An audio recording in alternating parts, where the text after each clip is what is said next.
할렐루야. 오늘 말씀의 제목은 창세기 43장 1절부터 10절의 말씀을 가지고 회복에 따르는 희생이라는 제목으로 함께 말씀을 나누고자 합니다. 저와 함께 계속해서 요셉에 대해서 말씀을 나누고 있는데요. 요셉을 이야기를 하면서 요셉을 통하여서 하나님께서 이루고자 하시는 그 뜻이 무엇인가, 하나님께서 이루어 가시는 그 바가 무엇인가, 그것은 결국 야곱의 가정, 요셉의 가정이 되겠죠. 야곱의 가정을 회복시키는 그러한 일을 하나님께서 이루어 가신다라고 하는 큰 그림 가운데에서 우리가 요셉을 중심으로 말씀을 나누고 있습니다. 왜 야곱의 가정이 깨어졌다라고 이야기를 하냐면 야곱의 일생과 또 야곱의 그 자녀들, 무엇보다 요셉을 통하여서 볼 수 있는 것은 그 형제들이 요셉을 팔아버렸죠. 요셉을 팔고 죽이려다 팔았던 그 사건부터 또 그 이전에 요셉이 꿈을 꾸는 그 과정 속에서 요셉의 형제들이 요셉을 시기하고 미워하였던 그러한 모습들, 그러한 상황들이 하나하나 야곱의 가정이 깨어지는 그러한 순서를 밟았다라는 것, 그것을 우리는 잘 알고 있을 것입니다. 또 오늘 요셉의 모습을 통해서 우리가 지난 시간부터 계속해서 나누었던 요셉이 어떻게 팔려갔고 또 팔려간 상황 가운데에서도 하나님께서 함께 하신다라고 하는 것, 그것이 고통 가운데 있었고 또 버림받은 그러한 상황이었고 희망이 없는 그러한 상황이었음에도 불구하고 하나님께서 함께 하시는 것이 곧 형통한 삶이었다라는 것을 요셉의 지난 삶을 통하여서 우리는 배웠습니다. 또 말씀하여 주셨고 그 결과는 요셉이 애굽의 총리가 되었죠. 자, 야곱에게 이제 어떠한 상황이 되어졌는지는 우리 지난 시간 굳이 요약하지 아니하더라도 잘 알고 있을 거예요. 요셉의 형제들을 만났고 식량을 다 사서 돌아갈 수 있게 해 주었죠. 그러나 한 형제 시므온은 남겨놓고 막내 베냐민을 데리고 오라고, 그러면 시므온을 돌려보내주겠다라고, 풀어주겠다라고 이야기를 하고 돌려보낸 그러한 이후입니다. 오늘 말씀의 배경은 그거예요. 이들은, 야곱의 가족은 식량을 구해왔는데 이 대흉년이 얼만큼 지속될지 알 수가 없었어요. 누구만 알고 있는 거예요? 지금 요셉만 알고 있어요. 요셉과 그 애굽에 있는, 요셉이 정치를 하고 있는 그 가운데만 알고 있다라는 거죠. 이들은 알지 못했다라는 거죠. 그래서 사갔던 식량이 이제 동일하기 시작한 거예요. 자, 먹을 게 떨어지면 어떻게 해야 됩니까? 다시 먹을 걸 사러 가야 되죠. 드디어 야곱이 그 형제들에게, 아들들에게 이야기를 합니다. 무엇라고 이야기합니까? 오늘 1절 말씀 보면 그 땅에 기근이 심하고 그리고 그들이 애굽에서 가져온 곡식을 다 먹으매라고 이야기합니다. 먹을 식량이 없기 때문에 이제 그 아버지가 아들들에게 다시 양식을 구해오라고 시킵니다. 이때 어느 정도의 시간이 지났는지를 우리는 조금 생각해 볼 필요가 있습니다. 왜냐하면 얼만큼의 식량을 가지고 와서 이들이 버티고 있었는지, 그리고 그 식량을 먹고 있으면서 이제는 상황이 나아지기를 기다리고 있었는지 이들은 어떤 이야기를 통해서 알 수 있냐면 유다의 이야기함을 통해서 볼 수 있어요. 근데 그 이전에 먼저 어떤 상황이 되어졌냐면 야곱이 먹을 걸 사오라고 했을 때, 자, 아들들이 먹을 걸 사러 바로 가지 못했던 이유가 무엇이죠? 아들들이 돌아와서 야곱에게 이야기했잖아요. 그 애굽의 총리가 시므온을 붙잡아 놓고 음식은 다 줬는데 베냐민을 데리고 오랍니다. 그러면 시므온을 놓아주겠다라고 그렇게 이야기했습니다. 우리가 베냐민을 데리고 다시 가야 합니다. 그랬을 때 야곱이 뭐라고 했죠? 절대 베냐민을 줄 수 없다 그러는 거예요. 너희가 베냐민과 절대 갈 수 없다라는 거예요. 내 품을 떠날 수 없다라고 야곱은 단호하게 이야기합니다. 그랬기 때문에 이 야곱의 아들들은, 요셉의 형들은 집을 떠나지 못하고 애굽으로 형 시므온을 데리러 가지 못하는 상황이었어요. 다시 말하면 양식을 더 구하러 갈 수 없는 상황이었다라는 거죠. 그렇게 시간이 지나고 이제 양식이 다 떨어졌더니 야곱이 하는 말은 뭐예요? 가서 양식 좀 더 구해오라는 거죠. 이때 드디어 이야기를 하는 게, 누가 이야기를 하냐면 유다가 이야기를 합니다. 자, 보통 집안에서 어떤 일이 생겼을 때 발언권을 가지고 가장 먼저 이야기를 꺼내는 건 누가 이야기를 꺼내죠? 가장 장자가. 첫째가 먼저 말을 꺼내잖아요. 책임도 있고. 그런데 르우벤이 이야기를 했을 때 돌아와서 애굽에서 돌아와서 야곱에게 이야기했을 때 뭐라고 했습니까? 베냐민을 주십시오. 베냐민을 데리고 가야 합니다. 베냐민을 데리고 가면 시몬을 데리고 올 수 있는데 만약에 그렇지 못하면 르우벤 자기 자신의 아들들을 아버지 마음대로 하라는 거예요. 못 데려오면 베냐민을 다시 못 데려오면 내 아들들 두 아들이 죽여도 상관없습니다. 라고 이야기를 했었어요. 그런데 그때 야곱의 마음을 돌이켰습니까? 돌렸습니까? 못 돌렸어요. 근데 오늘 유다가 드디어 이야기를 해요. 어떤 이야기를 하냐면 아버지가 베냐민을 안 주었기 때문에 베냐민을 내어주지 않았기 때문에 우리가 음식을 구하러 식량을 구하러 가지 못했던 거 아닙니까? 라고 하면서 유다 넷째 아들이잖아요. 넷째 아들이었던 유다가 말을 하기 시작합니다. 놀라운 것은 이 유다가 이야기를 할 때 어떤 이야기를 하냐면 조목조목 따져서 이야기를 하는 거예요. 아버지 보십시오. 우리가 왜 식량이 떨어질 때까지 이렇게 우리가 가만히 집에만 있을 수밖에 없었습니까? 아버지가 막지 않았습니까? 베냐민을 주지 않아서 그렇지 않습니까? 베냐민과 함께 그냥 갔다 오면 되는 일이었는데 아버지가 막아서 못 가지 않았습니까? 라고 하면서 그 야곱에게 항변합니다. 그랬을 때 야곱의 이야기는 뭐라고 이야기를 하냐면 니네가 왜 하필이면 그곳에 가서 거기에서 이 막내 아들 네 아우에 대해서 입을 떠벌려서 말을 해서 이렇게 곤란한 상황을 만드냐고 야곱은 오히려 이야기합니다. 양식을 구하러 애굽으로 돌아가야 하는데 다시 가야 하는데 왜 못 가고 있었다고요? 베냐민 때문에. 다시 가야 되는 상황이 되었잖아요. 유다가 이 상황에서 결단을 하고 야곱에게 이야기를 합니다. 뭐라고 이야기를 하냐면 아버지가 베냐민을 우리와 함께 보내주시면 내가 책임지겠다라는 거예요. 내가 담보가 되어서 베냐민의 생명을 대신하겠다라고 야곱에게 이야기를 합니다.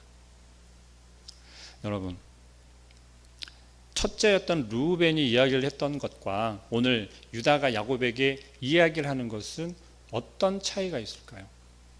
우리 신앙생활 속에서 우리는 이와 동일한 모습을 많이 보게 됩니다. 그것이 뭐냐면 우리 신앙생활뿐만이 아니라 우리의 삶에서도 마찬가지예요.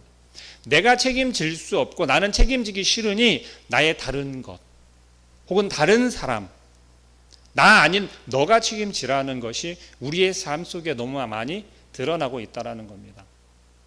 내가 무엇인가를 얻기 위해서 내가 희생하는 것은 굉장히 아깝고 두려운 것이라는 거예요. 그런데 오늘 우리 본문에서 이야기를 하는 바는 유다가 말을 꺼내서 입을 열어 말하는 것은 무엇이냐면 내가 책임지겠다라는 거예요. 내 생명을 담보로 베냐민을 내가 책임지고 같이 데려오겠다라는 거예요. 이 말에 유다의 마음이 돌이켜져요. 그래서 베냐민을 내어주겠다라고 이야기를 합니다. 그런데 유다가 여기에서 또 놀라운 이야기를 하나를 더 해요. 아버지의 마음이 돌이킬 것을 알고 그랬는지 아니면 그러한 기미를 보고 이야기를 했는지 모르겠지만 이 유다가 이야기를 하는 거예요. 만약에 처음부터 베냐민을 내어주었으면 우리와 함께 가게 했으면 벌써 2번이라도 더 갔다 왔겠다라고 이야기를 하는 거예요. 야곱의 가족이 살았던 그곳과 애굽의 거리가 약 한 250마일 정도 떨어진 것으로 지도상에서 지리상으로 그 정도 거리가 떨어져 있다고 합니다. 250마일이면 우리가 그냥 이해하기 쉬운 거리로 어느 정도냐면 400km예요. 400km면 저희 집이 전주잖아요. 전주 가는 거리가 200km 좀 더 돼요. 그러면 전주를 갔다 오는 거리가 그 거리가 되는 거예요. 근데 그것이 지금은 차로 다니니까 뭐 보통 한 2-3시간이면 가지만 걸어갔어야 되잖아요. 마차를 끌고 말을 끌고 나귀에다가 짐을 싣고 그렇게 걸어가는 때였잖아요. 한 번 가는데 보통 한 3주 정도 걸렸다라고 해요. 그러니까 2번이라고 하니까 벌써 어느 정도일까요? 왕복이면 뭐 대충 계산을 해봤을 때 한 15주 정도의 시간이 지났다라는 거예요. 한 번 양식을 사와서 이들이 지냈던 것이 15주니까 한 넉 달 좀 안 되나요? 그 정도의 시간이 지났다라는 거예요. 지금 대흉년 기간이라고 했습니다. 이들이 안심할 법도 해요. 왜냐하면 넉 달이나 지났으니까 뭔가 이제 호전이 되고 농사를 지어서 먹고 살 정도, 그 정도 기간이 되었을 거라고 안심할 수 있다라는 겁니다. 그런데 유다가 여기에서 고백하는 것처럼, 이야기하는 것처럼 두 번도 더 갔다 왔을 정도의 기간 동안 전혀 그런 기미가 보이지 않았다라는 거예요. 무슨 이야기를 하고 싶은 거냐면, 우리에게 다가오는 시련과 고난과 또 우리가 감당할 수 없을 것처럼 보여지는 그러한 상황 속에서 우리가 무엇을 찾아야 되고 누구를 바라보아야 하냐는 것입니다. 처음부터 내 것을 내려놓고 내 욕심을 버리고 내 방법대로 할 수 있다라고 하는 그런 교만한 마음을 버리고 하나님께 엎드러졌으면, 하나님께 구했으면, 이들의 말을 들었으면 이들이 이런 곤란한 상황까지 오지는 않았을 거라는 것입니다. 또 이들의 모습을 바라볼 때, 야곱의 가족을 바라볼 때 어떠한 상황 가운데 있었습니까? 방금 이야기한 것처럼 한 4개월여의 시간 동안 이들은 먹을 수 있는 식량을 충분히 구해왔던 거예요. 그래서 먹고 생활하는데 불편함이 없었어요. 그런데 이들의 생각, 이들의 마음 가운데는 누가 있어야 됩니까? 지금 온전하게 그들의 가족이 다 모여있는 상태가 아니잖아요. 그들이 가지고 온, 그들이 구해온 그 양식의 담보로 누가 잡혀 있는 거예요? 시몬이 잡혀 있잖아요. 형제 하나가 애굽에 잡혀 있는 거잖아요. 자, 이들이 4개월 동안 먹고 누리면서 그 시몬을 생각하지 않았을까요? 여러분들 한번 생각해 보시죠. 우리의 가족 중에 누구 하나를 저기 멀리에다가 담보로 딱 맡겨놓고 우리가 먹고 살고 있는 거예요. 한 끼 먹을 때마다 우리의 마음이 편하겠습니까? 불편하겠습니까? 이들은 비록 먹을 것이 있어서 먹고는 있지만 굉장히 불편했을 거라는 거죠. 그러한 시간이 지나면서 그들의 마음 가운데는 어떤 마음이 들었을까요? 점점 잊혀지고 있었을지도 모른다는 거예요.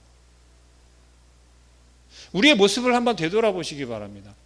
하나님께서 우리에게 말씀하시고 우리에게 명령하셨던 그 수많은 명령들 중에, 말씀들 중에 우리가 얼만큼 순종하고 있었고 또 얼만큼은 괜찮아라고 하면서 아니란 생각을 하고 있었는지, 여러분의 삶 속에서 하나님께서 하나하나 개입하고 계셨고 여러분들을 이끄시고 계셨던 그 순간순간들 속에서 여러분들이 이것은 하나님이 하셨던 거야, 하나님이 나에게 힘을 주시는 거야, 하나님이 인도하시는 거라고 고백했었던 그 순간들이 하나 둘 반복되면서 이제는 어떻게 되었습니까?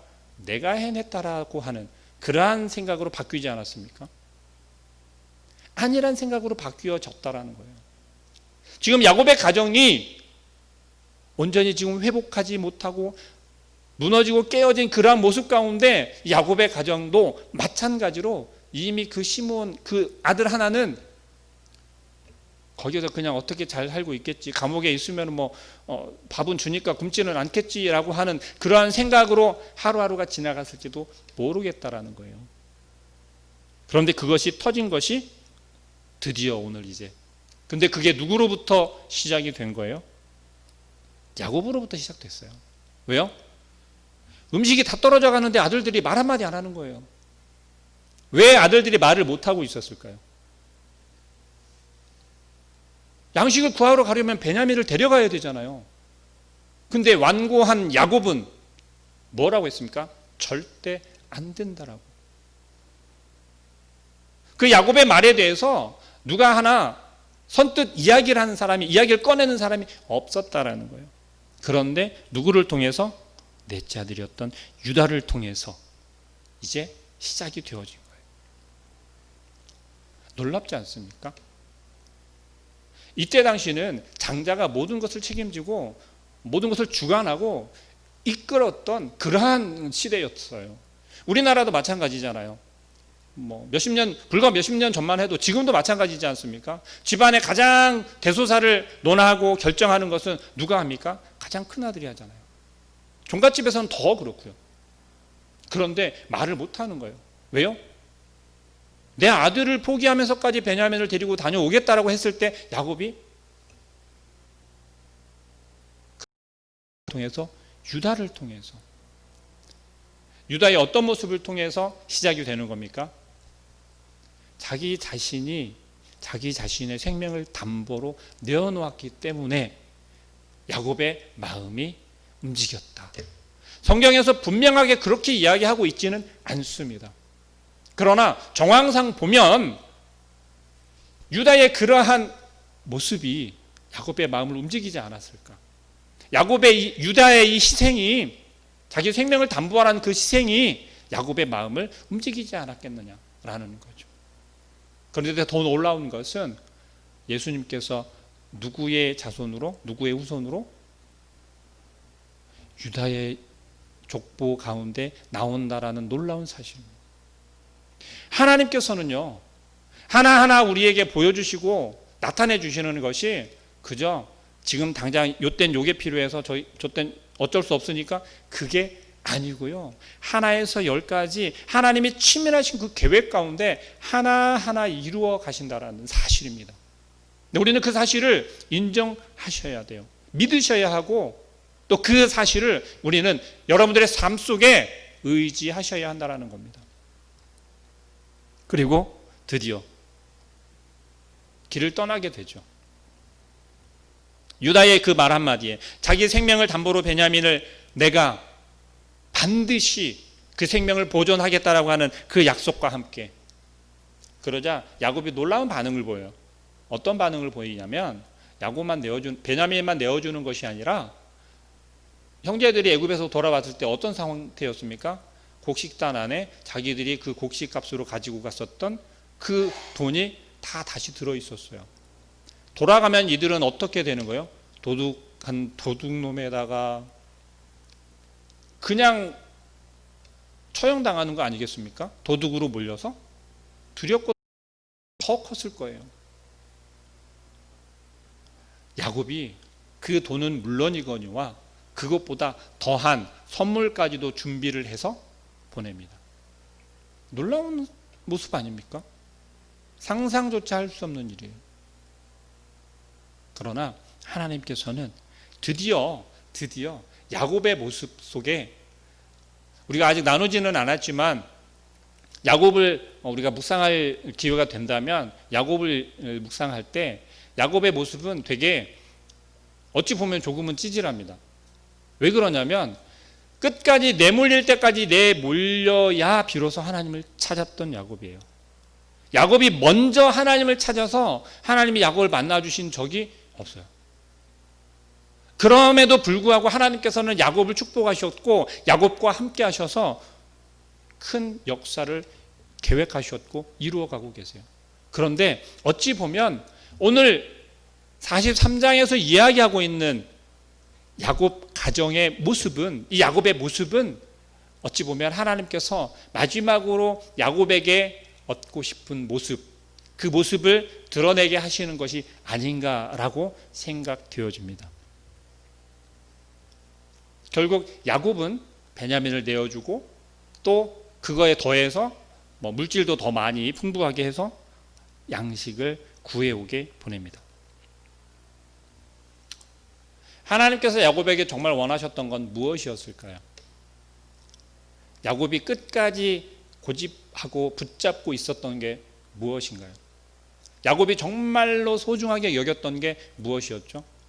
이미 요셉은 어린 나이에 형제들에 의해서 팔려갔지만 야곱은 요셉이 죽은 걸로 그렇게 알고 있죠.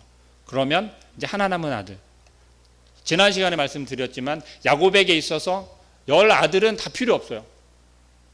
그냥 2아들, 그 중에 하나, 이제 누구 남았어요? 베냐민 하나. 그 베냐민 하나만 자기 아들인 거예요. 너무하지 않습니까? 혹시 그 자녀들이 많으신 분들은 조금 이렇게 생각을 해주셔야 될 것 같아요. 근데 하나이만 너무 사랑하면 안 된다라는 거죠. 동일한 모두 똑같은 자녀들이잖아요. 베냐민만 사랑했다. 이 야곱에게 가장 소중한 게 지금 누구예요? 베냐민이라는 거예요. 근데 하나님께서는 지금 야곱에게 요구하시는 게 무엇처럼 보이시나요? 요셉과 다시 만나는 것? 그 이전에 하나님께서는요, 우리를 회복시키시기 전에 반드시 하시는 것이 있어요. 오늘 지금 우리가 함께 나누고 있는 이 모습이지만 반드시 하시는 게 있어요.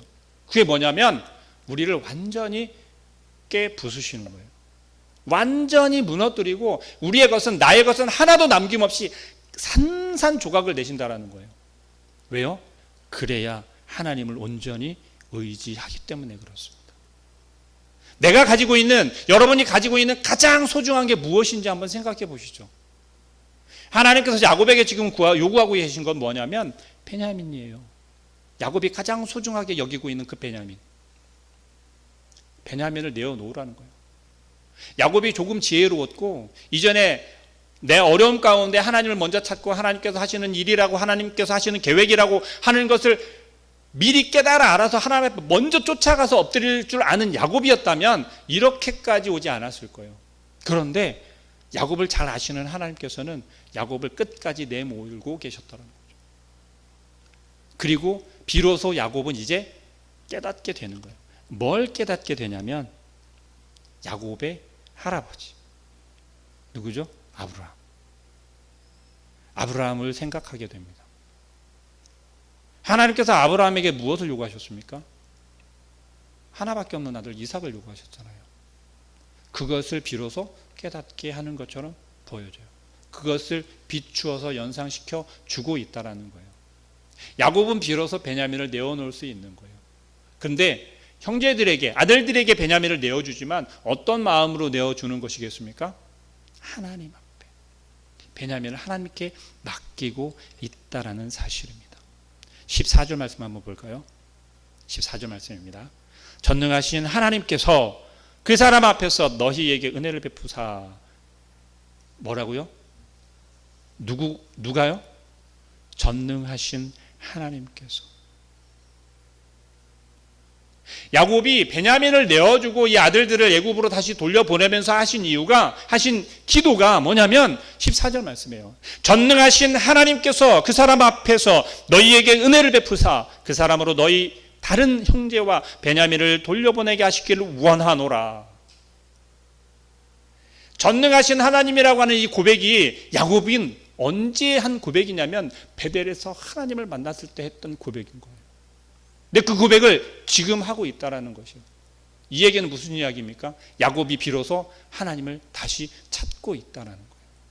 야곱의 가정이 깨어진 야곱의 가정이, 무너진 야곱의 가정이 다시 회복되어지는 과정 가운데 무엇이 필요했냐면 바로 하나님을 다시 찾는 게 필요했던 거예요. 하나님을 찾는 과정 속에 무엇이 있어야 됩니까? 반드시 나를 부수는, 다 나의 것을 다 내어놓는, 쏟는 회개가 필요한 거예요. 이 얘기는 무슨 이야기입니까? 하나님께서 회복시키실 때는 반드시 그 사람의 죄를 끄집어 내고 그 죄가 회복이 되어져야만 가능하다라는 겁니다. 야곱의 가정을 통해서 우리에게 드러내 주시는 건 다른 게 아니에요. 여러분 혹시 지금 굉장히 힘든 상황 가운데 있습니까? 이 나라가, 온 세계가 어려운 가운데 있죠. 그러나 이 과정 가운데, 이 상황 가운데서 우리가 과연 어떤 마음을 품어야 하겠습니까? 우리 스스로가 자포자기하고 그냥 주저앉아 버려야 하겠습니까? 아니면 그 가운데서 하나님께서 일하시는 그 놀라우신 계획을 우리가 바라보아야 하겠습니까? 그리고 지금 우리가 가장 소중하게 여기고 있고 내가 지금 놓지 못하고 있는 게 무엇인지를 한번 진지하게 고민해 보시기 바랍니다. 그리고 이 형제들은 드디어 애굽으로 나아갑니다. 요셉을 만날까요? 못 만날까요? 만나죠. 요셉은 먼 발치에서 이미 그 형제들을 보고 자기 형제들이 오는 것을, 자기 형들이 오는 것을 알았어요. 그리고 청지기에게 이야기를 합니다. 뭐라고 이야기합니까? 저들을 우리 집으로 초청하라는 거예요. 오늘 43장에서 이야기를 하고 있는 전체적인 배경이 그렇습니다. 요셉이 이 형제들을 자기 집으로 초대를 합니다. 자, 청지기가 그들을 찾아와서 이야기를 할 때 이 형제들은 이제 정말 가슴이 막 뛸까요? 안 뛸까요? 두려움에 이제 정말 우리 가서 죽는구나. 아니면 집으로 부르는 걸 보니까 우리를 노예 삼을 모양이구나 라는 온갖 두려움에 사로잡혀서 그들에게 그 총리 집 앞으로 갑니다. 그런데 놀라운 것은 이 11명의 요셉의 형제들이 총리가 아직 요셉인 걸 모르잖아요. 모르는 상황 가운데 총리의 초청에 그 앞에 나아가 엎드려 절합니다. 이 그림을 바라보시면서 여러분들은 어떤 그림이 떠오르지 않으십니까? 무려 22년 전에 요셉이 꾸었던 그 꿈. 그런데 지난번에 먼저 와서 곡식을 구하러 와서 형제들이 요셉 앞에 절하지 않았습니까? 근데 그때는 완전한 11명이 아니었죠. 베냐민이 빠져 있었잖아요. 비로소 오늘 드디어 22년 전에 요셉이 꾸었던 그 두 번째 꿈이 이루어지는 거예요. 하나님의 계시가 온전히 성취되어 지고 있는 모습을 우리는 보고 있다는 거죠. 이 이야기는 뭐냐면요, 하나님께서 계획하신 것이 대충 이 정도면 됐지라고 하면서 이루어 주시는 게 아니라 완전하게 성취하시는 그 하나님을 우리는 볼 수 있어야 한다는 것입니다. 하나님께서는 하나도 허투루 우리에게 보여주시거나 하나님의 계획이 허투루 되어지는 것은 하나도 없다라는 사실입니다. 이 형제들은 총리 앞에 그저 은혜를 입어서 우리에게 식사 자리를 제공하고 음식을 베푸는 거 보니까 우리가 그때 음식값을 곡식값을 도로 가져갔고 했었던 것을 다 용서받았구나. 그리고 우리에게 그 죄를 더 이상 물지 않으려시나 보구나 라고 하면서 베푸는 만찬 가운데 이들은 기쁘고 즐겁게 음식을 나눕니다. 여러분, 이들이 그 총리가 요셉이라는 걸 알았을 때 어떠한 모습들일까요? 아직 이들은 총리를 요셉인 줄 모르고, 그 총리가 자기들 앞에서 음식을 베풀어주고 자기들에게 은혜를 베풀고 있는 그가 요셉이라는 걸 모르는 그 상황 가운데서도 그들은 먹고 즐기고, 왜요? 그 형제들이 다 모였으니까요. 그 가운데서 먹고 즐기고 행복해하고 있다라는 거예요. 그 은혜를 누리고 있다라는 것입니다. 그런데요, 중요한 것은 우리가 그러한 모습이라는 거예요. 아니, 우리가 그러한 모습이었다라는 거예요. 그리고 하나님께서는 이와 동일한 은혜를 모든 온 인류에게 동일하게 베풀어주고 계시다라는 거예요. 무슨 이야기입니까? 하나님께서는 지금 이 자리에 앉아있는 여러분들만 초대한 것이 아니라 이 땅의 모든 하나님의 백성들에게 동일하게 하나님 앞으로 나아오라고, 그 만찬 가운데로 나아오라고 초청하고 계시다라는 거예요. 누구에게나 다 열려있다라는 겁니다. 그리고 그들이 하나님을 알던 하나님을 알지 못하던 그들의 삶 가운데 그들이 누리고 행복해하고 그들의 평안을 누리는 것은 하나님께서 주시는 은혜라는 거예요. 이것이 일반 은총이라는 거예요. 그런데 우리는 그것을 콕 집어서 하나님을 믿는 사람에게만, 아니요, 오늘 이 요셉의 형제들을 통해서 보여주고 있는 것이, 우리에게 말씀하고 계신 것이 뭐예요? 하나님을 모르는 그들에게도 하나님께서는 동일하게 은혜를 베풀고 계시다라는 거예요. 이들이 진정 알아야 할 것은 무엇입니까? 요셉의 형제들이 진정 알아야 할 것은 무엇이에요? 그 총리가 그들에게 만찬을 베풀고 은혜를 베풀고 있는 게 누구라는 걸 알아야 되는 거예요. 자기들의 동생, 자기들이 22년 전에 팔았던 그 요셉이라는 걸 알아야 한다는 거예요. 이 땅을 살아가는 모든 백성들이, 모든 사람들이 하나님께서 베풀고 계시는 그 은혜 가운데 살아가고 있다는 걸 알아야 한다는 거예요. 내가 누리고 있고, 내가 평안을 누리고, 내가 건강을 가지고 있고, 내가 물질의 복을 누리고 있는 것이 하나님이 나에게 허락하신 거라는 것을 깨달아 알아야 한다는 겁니다. 하나님의 은혜라는 것은 바로 이런 것이에요. 하나님을 아는 자들에게만 베푸는 은혜가 아니라 하나님을 모르는 온 백성들에게도, 온 인류에게 동일하게 그 은혜를 베풀고 계시다라는 거예요. 그렇다면 하나님을 아는 이들에게는 어떤 은혜가, 그것보다 훨씬 더 크고 놀라운 은혜가 주어진다라는 사실입니다. 우리는 이미 결과를 알고 있죠. 요셉의 형제들이 어떻게 회복되고 야곱의 가정이 어떤 상태로 어떻게 회복되어지는지를 이미 알고 있어요. 그렇기 때문에 이 사실이 그저 그럴 수도 있어요. 그러나 여러분들의 삶을 한번 생각해 보시기 바랍니다. 나의 삶을 한번 되돌아보시길 바랍니다. 내가 하나님을 몰랐을 때, 내가 하나님을 만나지 못했을 때 어떠했는지를 한번 생각해 보시기 바랍니다. 그리고 하나님께서, 내가 하나님을 알았을 때 하나님이 나에게 주신 것이 무엇인가, 여러분에게 허락하신 것이 무엇인가를 생각해 보시기 바랍니다. 힘들 때도 많았죠. 슬플 때도 많았죠. 고통스러울 때도 많았다라는 거예요. 그런데 그 결과가 무엇입니까? 하나님께서 주신 그 놀랍고 크신 은혜가 뭐예요? 바로 영원한 생명, 여러분들의 구원하시고 하나님의 백성 삼아 주셨다라는 거예요. 독생자 예수 그리스도를 보내주셨다라고 하는 그 사실을 알게 하셨고, 그 사랑을 알게 하셨고, 그 희생으로 구원받았다라고 하는 그 놀라운 사실이에요. 하나님을 모르는 세상 사람들은 그것을 알지 못해요. 그러나 우리는 안다라는 이야기입니다. 왜요? 하나님을 알기 때문에. 요셉의 형제들이 이제 44장을 거쳐서 요셉과 재회하고 그 총리가 요셉이었다라는 걸 알게 하고 그 야곱의 가족이 회복되어지는 그 놀라운 사실을, 놀라운 상황을, 그 역사적인 상황을 함께 바라볼 텐데요. 하나님께서 하시는 일에, 하나님께서 회복시키시는 일에는 무엇이 따른다는 거죠? 기다림도 따르지만 반드시 희생이 따른다는 것입니다. 여러분은 어떠한 편에 서시겠습니까? 르우벤처럼 내가 책임을 지는 것이 아니라 다른 누군가 내 아들을 담보로 내가 희생하기보다는, 아니요, 유다처럼 내 생명을 담보로 내가 하겠습니다. 여러분들의 생명을 담보로 여러분들의 가족을, 친구를, 이웃들을 하나님 앞으로 이끌 수 있는 주의 백성들 되시길 간절히 축복합니다. 기도하겠습니다.